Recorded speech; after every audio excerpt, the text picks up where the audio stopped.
all the great things in other high achievers' lives, all the reasons that these successful people that you look up to, that you aspire to be like, are the way they are, have all come from a place of being uncomfortable. That's just a fact.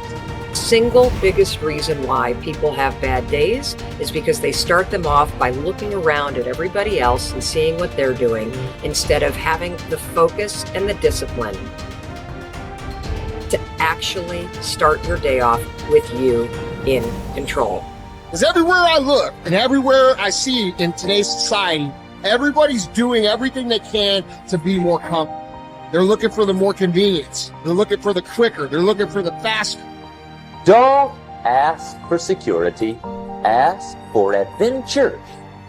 And see, it's not important how long you live. What's important is how you live. You know, I think people are always looking for some sort of, remedy or some shortcut that's going to make them be able to do things that are hard easier. But no, they're hard things for a reason. So they're going to be hard. If they were easy, everyone would do them. We go through life trying to seek security and not coming outside of our comfort zone, and we take most of our stuff with us to the grave. Ask yourself, what's blocking you? What's preventing you from acting? Why don't you have the courage to handle that? Why won't you face that? What are you running away from? What kind of avoidance behavior are you engaged in? Next is, what is the worst thing that can happen when you take action? But you have to make a conscientious decision that you're going to change. And it's not dependent on anybody else. Self-discipline begins with the mastery of your thoughts. If you don't control what you think, you can't control what you do. Understanding how to set up daily routines with alternating brain and body training and killing procrastination.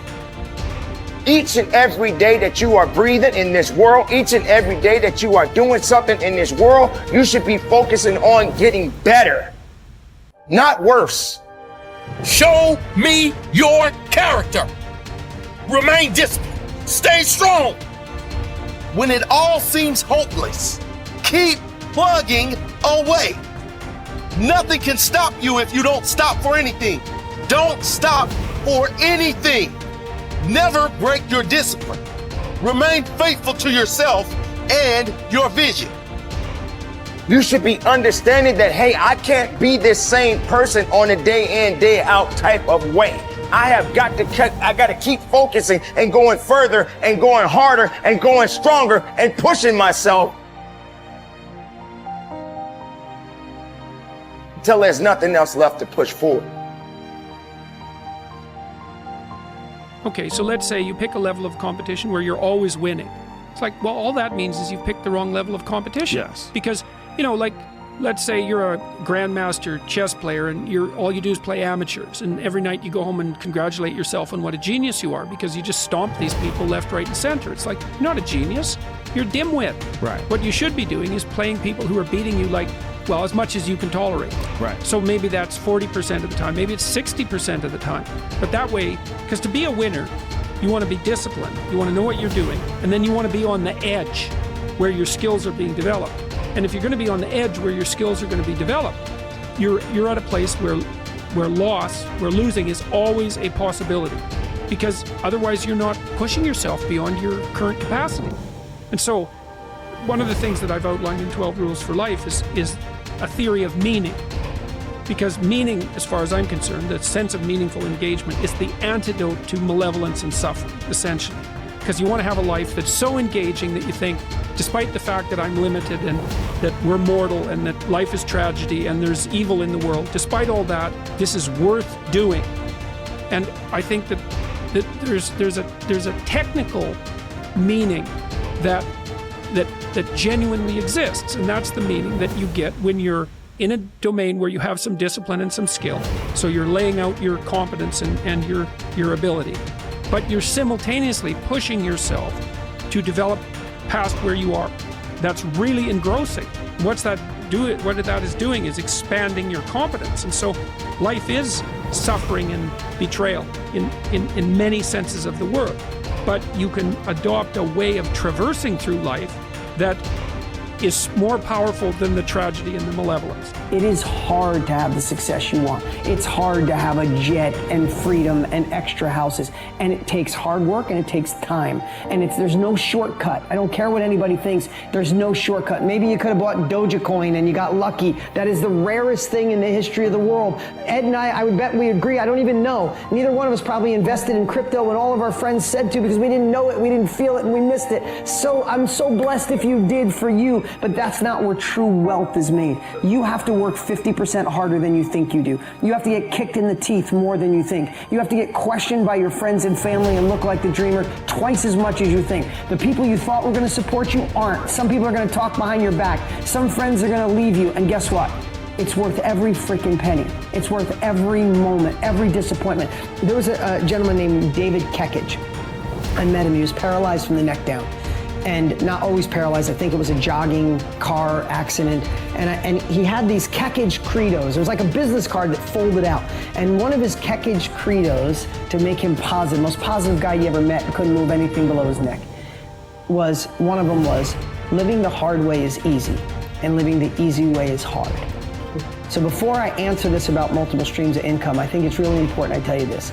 Living the hard way makes it easy. I could blame a lot of people. And that's the book I was reading. And I put it off on everybody else. It wasn't until I said, you know what, for me to fix this, I gotta read what the f is wrong with David Goggins. Not blame anybody. Read my book and say, okay, I'm afraid of my shadow. How can I overcome that? Go in the military, get your ass kicked, do things you hate to do, be uncomfortable every day of your life. Roger that. I'm not the smartest kid in the world. Okay. Instead of somebody saying, oh no, you're smart. No, don't say that to yourself. I said to myself, no, I'm a dumb motherfucker. Okay, roger that. How you get smarter? Educate yourself. So the things that we run from the truth. We're running from the truth, man. So the only way I became successful was going towards the truth. As painful and as brutal as it is, it changed me. It allowed me to become, in my own right, who I am today. If you do what other successful people do over and over again, nothing can stop you from eventually enjoying the same rewards that they do. But if you don't do what successful people do, nothing can help you. Success is not an accident. Sadly, failure is not an accident either. You succeed when you do what other successful people do over and over until these behaviors become a habit. Likewise, you fail if you don't do what successful people do. In either case, nature is neutral. Nature does not take sides. Nature doesn't care. What happens to you is simply a matter of law. The law of cause and effect. You can look at yourself as a machine with a default mechanism. Your default mechanism is the almost irresistible attraction of the expediency factor. In the absence of self-discipline, your default mechanism goes off automatically. This is the main cause of underachievement and the failure to realize your true potential. When you are not working deliberately, consciously, and continuously to be and have those things that constitute success for you, your default mechanism is at work. You end up doing those fun, easy, and low-value things in the short term that lead to frustration, financial worries, and failure in the long term. One of the most important requirements for success, once you have decided what it is that you want, is the quality of willingness. Successful people are willing to pay the price, whatever it is and for as long as it takes, until they achieve the results they desire. Everyone wants to be successful. Everyone wants to be healthy, happy, thin, and rich. But most people are not willing to pay the price. Occasionally, they may be willing to pay the price, but they are not willing to pay the whole price. They always hold back. They always have some excuse or rationalization for not disciplining themselves to do everything that they need to do to achieve their goal. How can you tell when you have paid the full price of success? It's simple. Look around you. There it is. You can always tell how much of the price of success you have paid by looking at your current lifestyle and your bank account. By the law of correspondence, Your outer world will, like a mirror, always reflect the person you are and the price you have paid on the inside.